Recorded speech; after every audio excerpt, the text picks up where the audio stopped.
Myanmar জলসীমায় ঝুঁকি এড়াতে জনসচেতনতামূলক কার্যক্রম পরিচালনা করেছে কোস্টগার্ড। বাংলাদেশ কোস্টগার্ড প্রতিষ্ঠালগ্ন থেকে দেশের সুবিশাল সমুদ্র উপকূলীয় নদী তীরবর্তী অঞ্চলে নিরাপত্তা নিশ্চিতকরণের পাশাপাশি নানাবিধ জনসচেতনতামূলক কার্যক্রম পরিচালনা করে আসছে। এই ধারাবাহিকতায় আজ 15ই সেপ্টেম্বর সোমবার সকাল 11টায় কোস্টগার্ড স্টেশন টেকনাফ কর্তৃক টেকনাফের সকল বোট মালিক সমিতির প্রতিনিধি ও স্থানীয় জেলেদের সাথে জনসচেতনতামূলক আলোচনা সভার আয়োজন করা হয়। এই সভায় বারংবার নিষেধাজ্ঞা দেওয়া হওয়া সত্ত্বেও সম্প্রতি মায়ানমার জলসীমায় অবৈধভাবে মাছ আহরণে যাওয়া বাংলাদেশি জেলেদের আরাকান আর্মি কর্তৃক আটক, নির্যাতন ও মালামাল ছিনিয়ে নেওয়ার ঘটনার উপর আলোকপাত করা হয়। প্রতিটি চুমুকে ঠান্ডা আনন্দ, খাঁটি স্বাদে নিশ্চয়তা। পার্ক আইসক্রিম স্বাদে, গুণে ও মানে অতুলনীয়।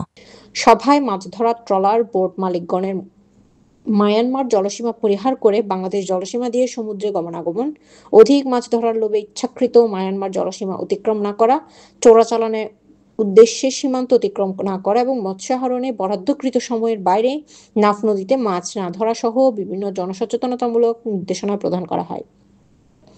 এই সময় টেকনাফ নৌবাহিনী কন্টিনজেন্ট প্রতিনিধি, সহকারী কমিশনার ভূমি, উপজেলা সিনিয়র মৎস্য কর্মকর্তা, টেকনাফ থানার ভারপ্রাপ্ত কর্মকর্তা, বিজিবি প্রতিনিধি, মৎস্য ও জেলে সমিতির সভাপতি ও সেক্রেটারি, বিভিন্ন ঘাটের ইজারাদার এবং স্থানীয় জেলেগণ উপস্থিত ছিলেন।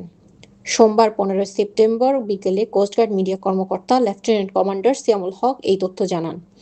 সম্প্রতি চলমান পরিস্থিতিতে কোস্টগার্ডের নিয়মিত বিশেষ টহল ও গোয়েন্দা নজরদারি জোরদার করেছে। পাশাপাশি অত্যাধুনিক নেভিগেশন র্যাডারের মাধ্যমে সার্বক্ষণিক নজরদারি, মাইকিং, লিফলেট বিতরণ ও জনসচেতনতামূলক কার্যক্রম চলমান রয়েছে। তিনি আরও বলেন, জনসাধারণের নিরাপত্তা নিশ্চিতকল্পে এবং আইন শৃঙ্খলার উন্নতির লক্ষ্যে কোস্টগার্ড ভবিষ্যতে এ ধরনের কার্যক্রম অব্যাহত রাখবে।